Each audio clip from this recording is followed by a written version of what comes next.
Assalamualaikum warahmatullahi wabarakatuh. Alhamdulillahirrabbilalamin. Kita masih diberikan oleh Allah kenikmatan yang begitu besar hingga detik ini. Di antaranya diberikan kesehatan sampai hari ini.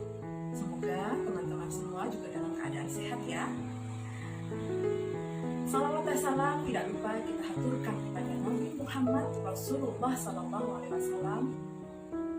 Semoga kita semua termasuk umat beliau yang nanti mendapatkan syafaat beliau dari akhir. Amin ya rabbal alamin. Teman-teman semua, hari ini Bunda Meika kebetulan ditemani Mbak Ayah. Kita akan berkisah tentang perjalanan dakwah Rasulullah. Dakwah adalah menyeru, mengajak umat manusia untuk masuk ke dalam Islam, untuk meyakini bahwa tidak ada Tuhan selain Allah dan bahwa Nabi Muhammad adalah utusan Allah. Itulah dakwah. Nah, hari ini Bunda Meika akan bercerita bagaimana perjalanan Rasulullah dalam melaksanakan dakwahnya. Semuanya berawal dari kisah di Gua Hira. Pak Ayah ingat cerita tentang Gua Hira? Disitulah pertama kali Nabi Muhammad Rasulullah SAW menerima wahyu. Suatu malam di bulan Ramadan, seperti biasa Rasulullah sedang menyendiri di dalam gua. Lalu tiba-tiba terdengar suara, "Iqra, bacalah." Dan Rasulullah mendapati sesosok dengan wajah tampan, bercahaya, muncul. "Iqra, bacalah." Nabi Muhammad mengatakan, "Aku tidak bisa membaca." Kemudian sosok itu mendekat dan memeluk Rasulullah. "Bacalah." "Aku tidak bisa membaca." Dan sosok itu mendekat lagi dan memeluk Rasulullah lebih erat lagi. "Bacalah." "Apa yang harus aku baca?" Kemudian sosok itu menyampaikan, "Iqra, bacalah dengan menyebut nama Rabbmu yang menciptakan. Dialah Rabb yang menciptakan manusia dari segumpal darah. Bacalah, dan Rabbmu lah yang maha pemurah." Ini adalah bunyi surat Al-Alaq 1-5, wahyu pertama yang turun. Kemudian ketika sosok itu menghilang, Rasulullah berlari keluar gua. Di luar ternyata masih muncul sesosok yang sama. "Tahukah kamu siapa aku?" Dan Rasulullah mengatakan dia tidak tahu. Rasulullah hanya ketakutan, bahkan dia hampir jatuh.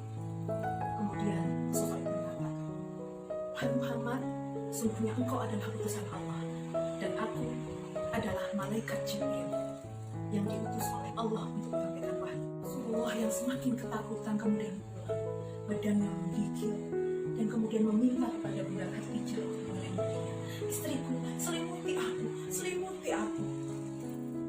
Begitulah saat wahyu pertama turun. Rasulullah masih merasa sangat ketakutan. Kemudian badannya menggigil sehingga minta untuk diselimuti oleh istri beliau, Bunda Khadijah. Beberapa hari kemudian turunlah wahyu kedua dalam surat Al-Mudaththir. "Hai orang-orang yang berselimut, bangunlah dan berilah peringatan." Ayat inilah yang kemudian membuat Rasulullah yakin untuk bangkit. Ya, itulah perintah dari Allah untuk Rasulullah agar berangkat berdakwah. Lakukan perintah Tuhanmu, wahai suamiku. Begitu Bunda Khadijah mendukung Rasulullah dalam berdakwah. Dan beliau adalah orang pertama yang masuk Islam. Kemudian disusul oleh orang-orang terdekat beliau yang kemudian menyusul masuk Islam. Di antaranya ada Ali bin Abi Thalib. Siapa Ali? Ali adalah sepupu Rasulullah, putra dari paman Rasulullah, Abi Thalib. Semakin lama semakin banyak orang-orang yang akhirnya mengikuti langkah beliau. Di antaranya adalah sahabat-sahabat beliau yang kemudian disebut sebagai Sabiqunal Awwalun. seperti Abu Bakar, kemudian Tolha, Utsman bin Affan, dan banyak lagi. Dakwah Rasulullah lambat laun terus berjalan, termasuk kepada kerabat-kerabatnya.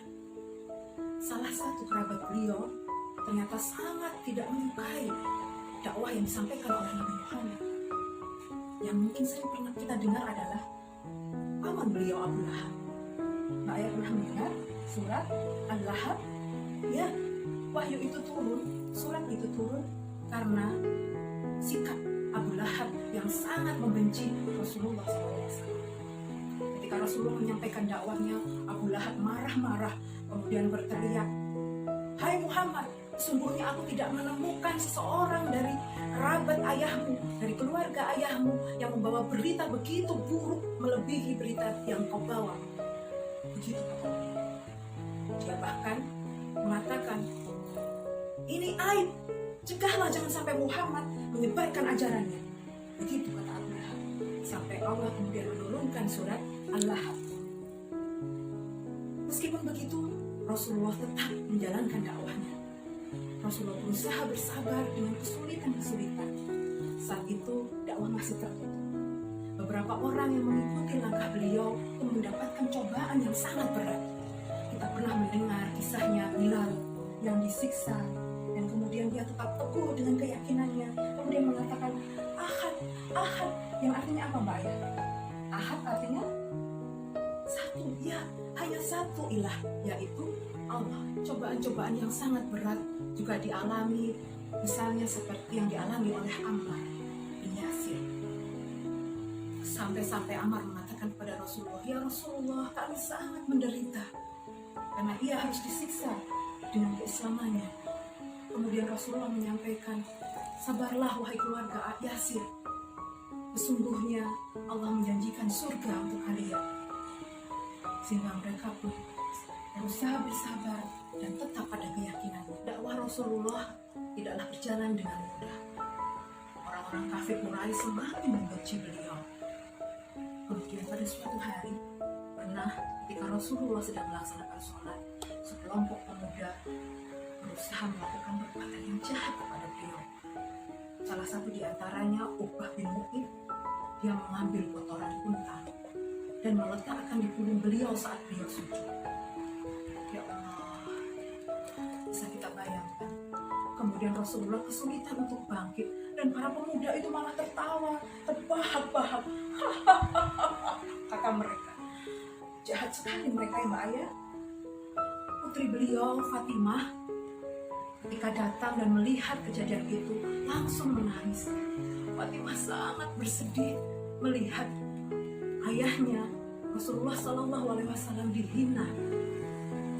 Dia membersihkan punggung ayahnya sambil menangis. "Oh ayah, oh ayah." Dia membersihkan punggung ayahnya sampai Rasulullah bisa bangkit dari sujudnya. Kemudian Rasulullah menenangkan Fatimah. "Janganlah menangis putri. Sesungguhnya Allah akan menolongmu." Begitu kata Rasulullah. Berbagai cobaan, berbagai kesulitan yang dialami Rasulullah saat berdakwah tidak menyurutkan langkah beliau.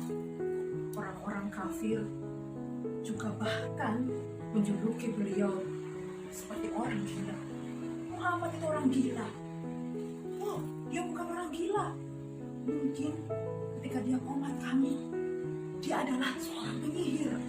Mereka mengatakan seperti itu. Rasulullah kemudian memutuskan untuk mencari suaka atau perlindungan ke daerah Taif. Dia ditemani oleh Zaid melakukan perjalanan ke Taif dan berada di Taif selama 10 hari. Di sana setiap menjumpai orang, Rasulullah selalu menyampaikan salam dan kemudian menyampaikan La ilaha illallah Muhammadur Rasulullah. Apakah mereka menerima dakwah Rasulullah? Ternyata tidak semudah itu. Banyak penduduk Taif yang juga marah dan bahkan berusaha untuk mengusir Rasulullah dan Zaid saat itu. Mereka bahkan melempari Rasulullah dan Zaid dengan batu. Kemudian Zaid harus melindungi Rasulullah dengan badannya sampai mereka berdua mengar-mengar. Berbagai cobaan, siksaan, tantangan-tantangan beliau hadapi dengan kesabaran. Karenanya pahala orang berdakwah itu sangat besar. Allah menjanjikan surga bagi mereka yang mau menyampaikan kebenaran. Saat turun perintah untuk berhijrah, akhirnya Rasulullah melakukan hijrah ke kota yang bernama Yasrib. Yasrib sekarang kita kenal sebagai kota Madinah atau Madinah itu Rasulullah SAW. Kotanya Rasulullah. Di kota Madinah, Rasulullah mendapatkan sambutan yang sangat meriah. Mereka menyanyikan sholawat kepada Rasulullah SAW.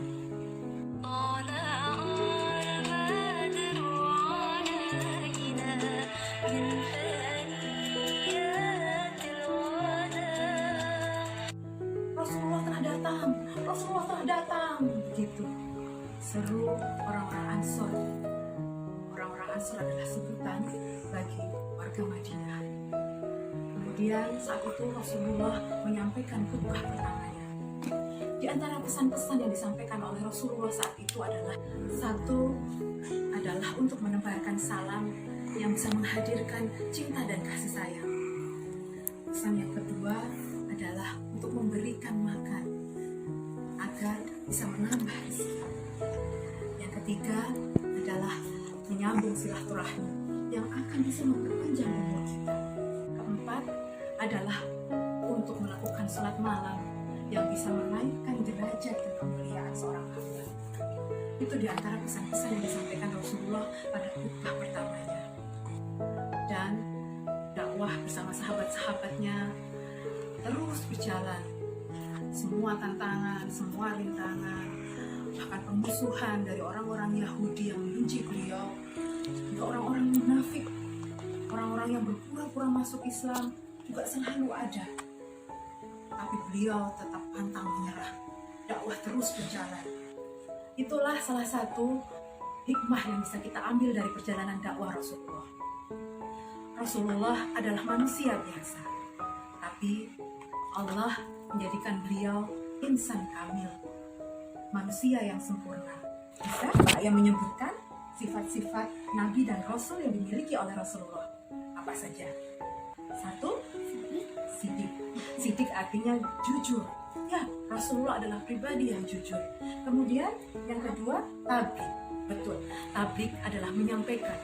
Rasulullah memang adalah seorang Rasul. Jadi harus menyampaikan dakwah, menyampaikan Islam, menyampaikan la ilaha illallah Muhammad Rasulullah kepada manusia. Kemudian yang ketiga adalah amanah. Amanah artinya dapat dipercaya. Dan keempat adalah fatonah. Apa itu fatonah? Fatonah adalah pribadi yang cerdas. Ya, itu yang harus kita pelajari dari beliau. Itu yang harus kita contoh dari beliau.